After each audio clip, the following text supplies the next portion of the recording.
tout le monde a condamné ces films-là au moment de leur sortie. Si on prend par exemple l'ancêtre de Télérama, Radio Cinéma Télévision à l'époque, ils vont littéralement partir en croisade contre la Hammer. Ça va devenir le symbole d'un genre cinématographique à abattre. Il y a des articles sur le fantastique sanglant, dans lequel on peut lire, par exemple, à propos du cauchemar de Dracula, ce film-là va créer des générations de détraqués, de pervers, enfin voilà, on parle de la Hammer en ces termes-là.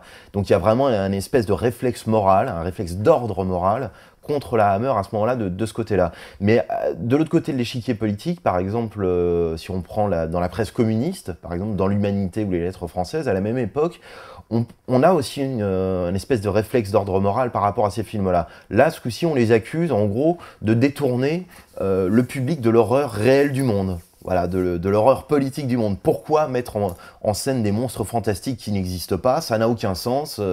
Voilà, ça va produire de l'abêtissement. Voilà, voilà ce qu'on peut en dire. De la même manière, dans la presse cinéphile en général,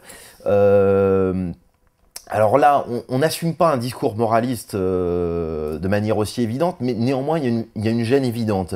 C'est-à-dire qu'à la fois, on dit que ce sont des films débiles conçus pour les enfants, parce que voilà, qui croit aux monstres fantastiques si ce n'est les enfants? En même temps, on dit qu'il faut quand même en prémunir les jeunes spectateurs, parce qu'il y a là quelque chose d'assez malsain à l'œuvre, et on aboutit à une espèce d'étrange catégorie de films, les films infantiles pour adultes. Voilà,